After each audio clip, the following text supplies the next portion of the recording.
Hey everyone, I'm Betty Rhodes. I'm the Executive Director of HillVets. Today we are really excited to talk to one of our HillVets 100 of 2019 honorees, Andrea Goldstein. Andrea, thank you so much for coming to HillVets House. Welcome. Thanks for having me, and it's a real honor to be part of the HillVets 100 of 2019.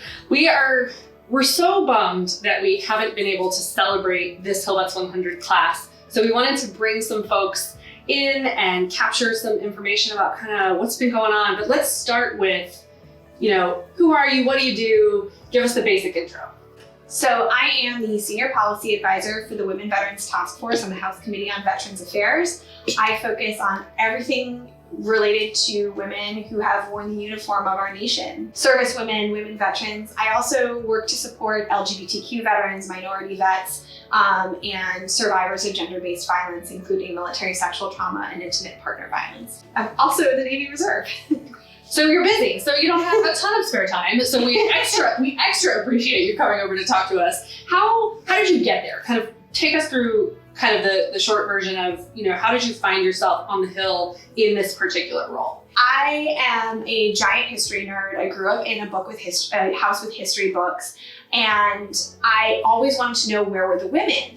And at some point in the 6th grade, I ended up writing a piece of historical fiction that featured a woman who disguised herself as a man to fight in the Civil War. So I was taking my mom was taking me to DC on these trips on spring break to the National Archives and the Library of Congress.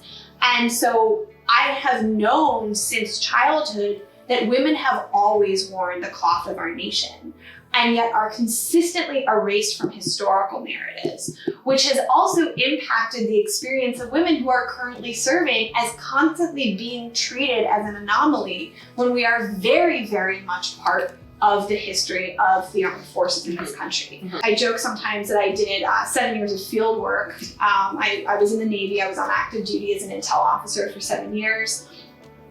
Transferred over to the reserves, got my master's degree on the GI Bill, where I studied gender and human security. And I looked at further examining the role of gender in the armed forces and in non-state armed groups. How has your work on the task force, on the Hill, how has it changed? What have you had to adjust during this past year to still do all the things that you need and want to do, but under these very weird circumstances? Absolutely. So the biggest change is we spent a lot of time on the road. We did 22 site visits in 11 months. And that doesn't even include some of my colleagues. We went to Alaska, my boss went to Hawaii and the Pacific Islands.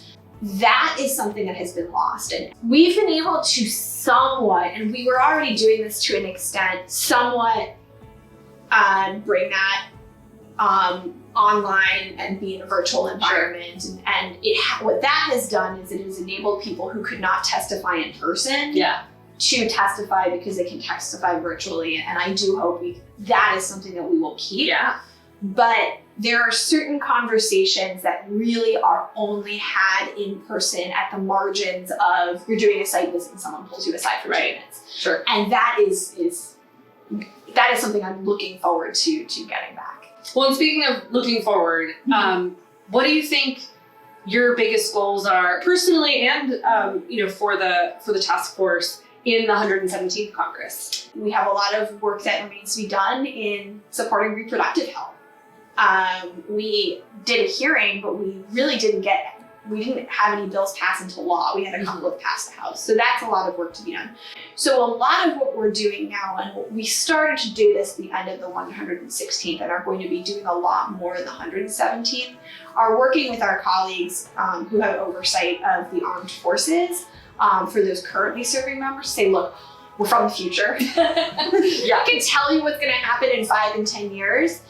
Here are some recommendations based off of this population that we're working with so that those who are wearing the uniform now are not spending, for example, the rest of their lives being treated for example, military sexual trauma. Right. So that is a really, really big effort. Yeah, you've got a big job ahead of you. We're so happy that you came and chatted with us for a few minutes. Is there anything else that you want the HillVets community and our larger audience to know about you or your work? Yes, women also serve and have. Yeah. the first woman Harriet Tubman is the grandmother of special operations, first woman to lead a combat raid. And so these women are there throughout history. None of this is new. It's only newly acknowledged. Wow, that's a great place to stop. Andrea, thank you so much for sharing a little bit of your story with us. We really appreciate it. And we can't wait to celebrate you truly, correctly, in person, and with all kinds of bells and whistles, hopefully sometime this year. Ready for the party. Yes, here.